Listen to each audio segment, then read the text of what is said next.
ఇద్దరు శుభ ముహూర్తమస్తు అని చెప్పి గృహ ప్రవేశ శుభ ముహూర్తమస్తు రైట్ లైక్ పెట్టింది.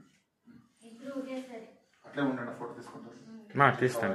పోయిన మంచి భక్తి ఇంకా ఇంటి దేవుని ఇష్ట దేవతల్ని మీ తల్లిదండ్రులందరూ ధ్యానం చూసుకొని ఇంత ప్రవేశం చేసింది. ఇంత ప్రవేశం కురుకాలు పెట్టి ప్రవేశం. ఓకే, ముందు పడి ఇంట చుట్టాను. ఇంట మొత్తం అన్న గదులకు ప్రవేశం చేయాలి. కురుకాలు పెట్టి అన్న గదులకి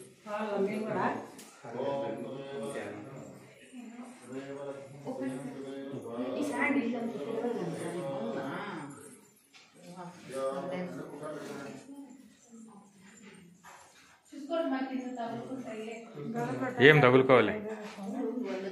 పూజరం లెక్కన పూజరం చేయలేదు. ఇదేమో పూజ. ఓం సహస్రశీర్ష పురుషః సహస్రాక్ష సహస్రపాదై ఓం సభోం విశ్వతో ఋత్వాయ యదిష్టదశాంగులం పురుష ఏవేదం సర్వం యద్భూతం యచ్చ భవ్యం సుధామృతత్వత్సేషానః ఇద్దరు ఒకటిగా పోండి.